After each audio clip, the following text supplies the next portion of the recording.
Hello and welcome to the podcast We Are Selling, the home of pitch, sign and sell. My name's Lee Woodward, Head of Education here at Realtor.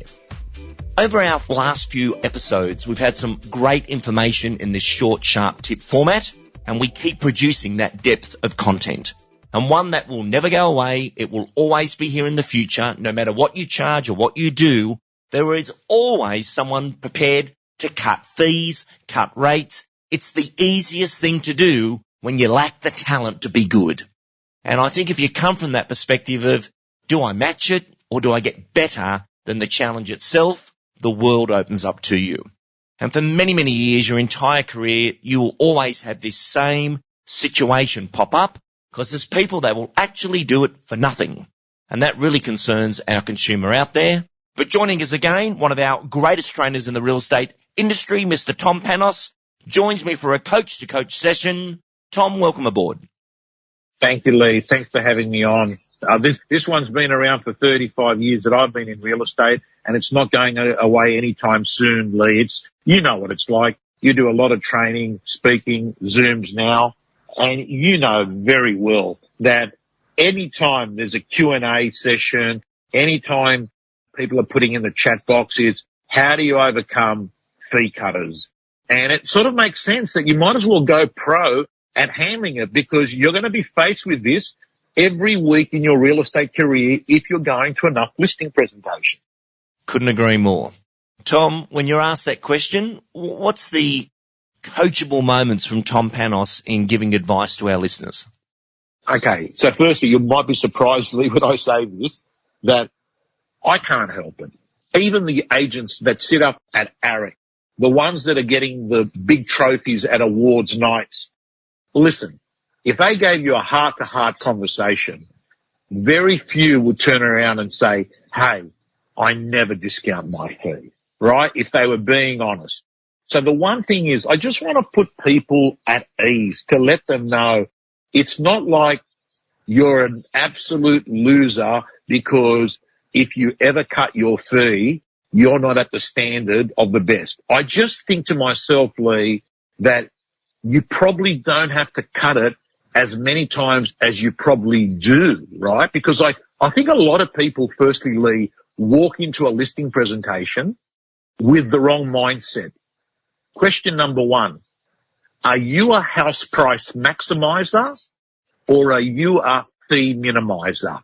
When you're walking into a listing presentation, what is your paradigm of the world? Am I coming to sit to the table because what I bring to the table is house price maximization, or what do I bring to the table is I provide the best commission deal? So I reckon a lot of it starts with the mindset of the agent. And I think that a lot of the times, Lee, real estate agents think that every vendor just wants the lowest fee. I think every vendor wants the most money in their pocket, but a lot of the times they don't know how to articulate it because what they turn around and say is agent A's average, agent B's average, agent C's average. I'll pick the cheapest of the average, right? So I just think number one is don't be average, be extraordinary, Lee. Tom, I agree with this, and I've got a whole psychology on fees.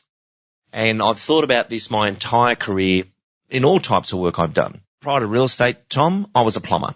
And in my third year of plumbing, I was taken off the tools and I thought I was being sacked. But my boss came in and said, Lee, you're off the tools. There's a nice shirt and the nice car. You're in quoting. I said, why is that? He said, I don't know what you do out there, but they all go ahead with your quotes. Whatever you're doing to make ladies say yes, just keep doing it.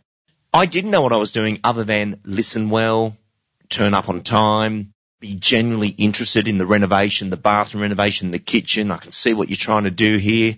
And then my competitor would turn up, park across the driveway, look like he just got out of jail, terrify the lady, and he'd say he's a plumber as well. People would say, look, you're a little bit more, but we just feel more comfortable to go ahead with you. I've got to tell you, Tom, that's when I learned real estate fees because I had no idea back then I was allowed to discount. I was pricing on behalf of a company. We had this little calculator that you'd add stuff up, how many bathrooms, how many toilets, how many sinks, how many taps. That gave us a calculation. It gave us a number. But I wasn't allowed to modify that number. I was only there representing the company. I got to look back at that and think it gave me this power to say, well, it's not my money to give away. I represent my boss, and there I am. But I did learn to win business by explaining the difference of detail and the approach that we would take. And I think people pay you most or correctly when they feel safe. I think they don't want to pay you at all when they think you're all the same, dodgy, and I may as well I've got to use one of you, so I'm just going to go with the cheapest. And Tom, I'll bring back a time that a lot of people won't remember, but you're in the industry at the same time as I was. There was a time in real estate where everyone charged the same fee. Yep. And we all had this REI diary, and in the front cover was the fee you were allowed to charge. If you were selling your house for $600, you pull your finger down the page and it'd say that equals. And it means everyone was the same fee. And I loved that time because it was only when we brought out the law that you could charge whatever you like. And what did the industry do? They put their fees down. But when we were all the same, didn't matter which agent you chose, you had to pay a certain fee. Then the correct decisions were made in the marketplace. And you look back at that and think, well, people made a decision based on, and this is a great question today, if we were all the same fee, who would you go with? Yes. And then look for that answer. Yes, I love that. I love that because what you're sort of saying is, hey, put the fee aside. This is actually a very good way of articulating it to a vendor, Lee. To actually say to a vendor, hey, listen, I want you to put the fee aside. And whether it's me or whether it's another agent, what I'd like you to do is at the end of the day, pick the one that is the best agent. I'd love it to be me. I think there are lots of reasons why I think it is me. But what I want you to do is to not let fee get in the way of you picking the best agent. And I reckon a really nice script to actually articulate that is to say, Mr. and Mrs. Vendor, the cheapest agent and the best agent is generally not the same agent. And I've seen a lot of owners lose tens of thousands of dollars at the time of sale because they tried to save a few $1,000s at the time of listing. I don't want you to fall into that trap. You know, it's a very good way to articulate that to them. Tom, I love this particular topic today because we're both bouncing. A couple of very quick tips for our coachable listener. When someone says the other agents offered me 1.5% and marketing, before you jump into full flight mode and argue about that, just ask this question. Tom, is there any reason you haven't appointed them? Good question. It wouldn't become, Yeah, let the silence do the heavy lifting. But when you say to someone, is there any reason why you haven't appointed them? They go, well, we really like you and what you do.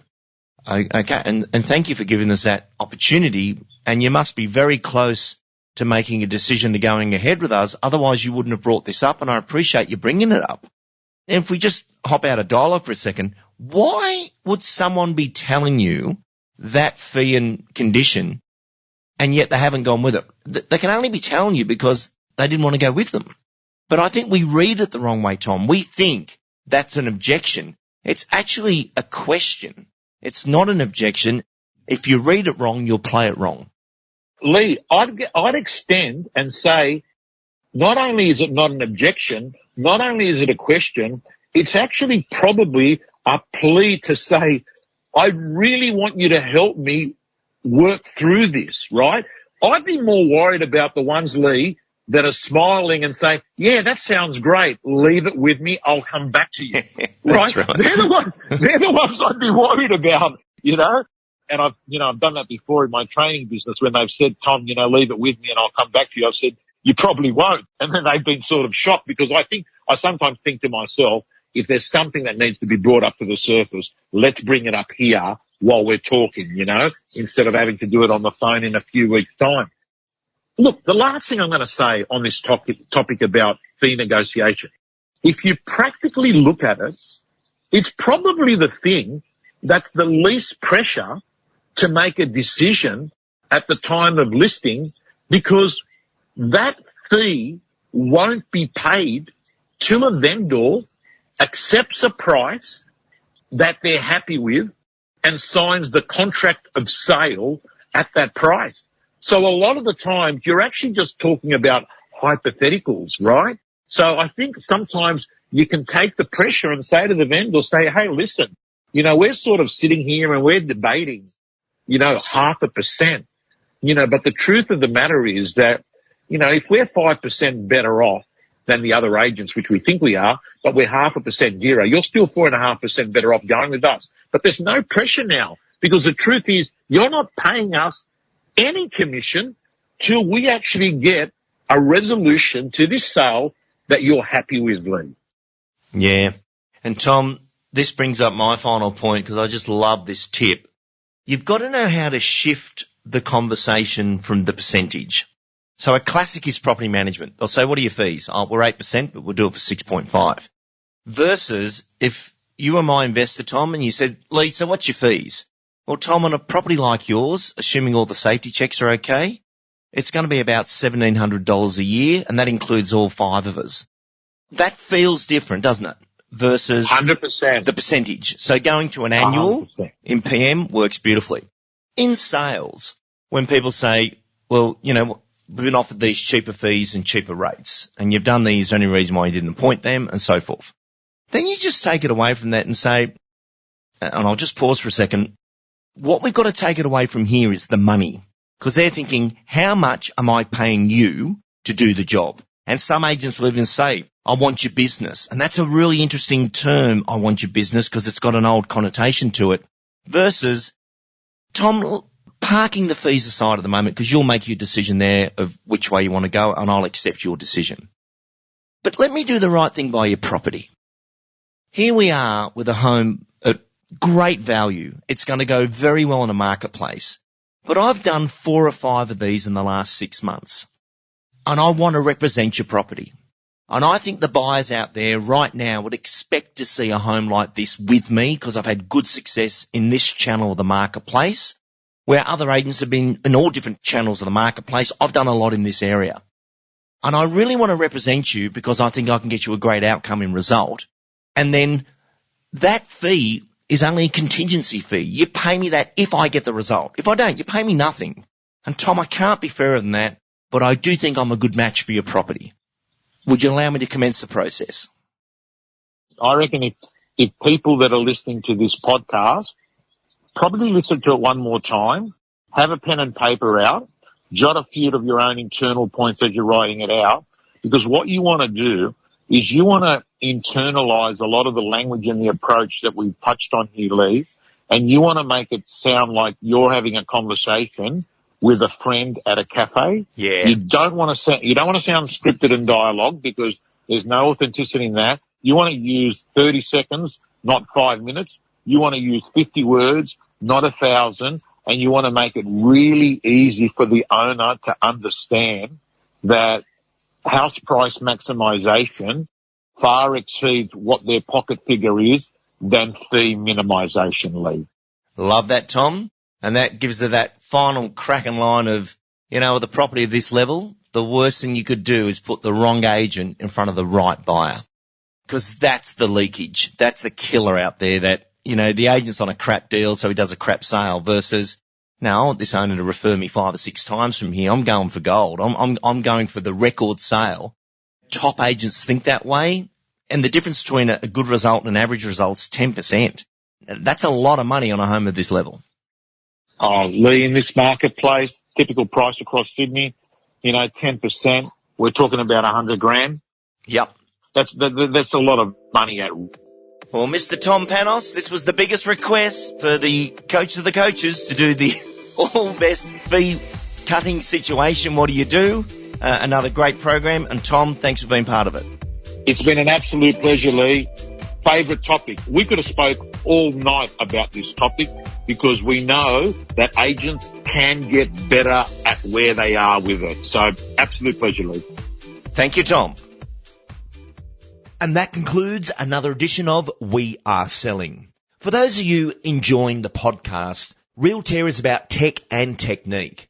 And every day we support agents right across the nation with our platform of pitch, sign and sell. To find out more, contact Realtair on 1300 367 412 or go to realtair.com. I'm Lee Woodward. Thank you for listening.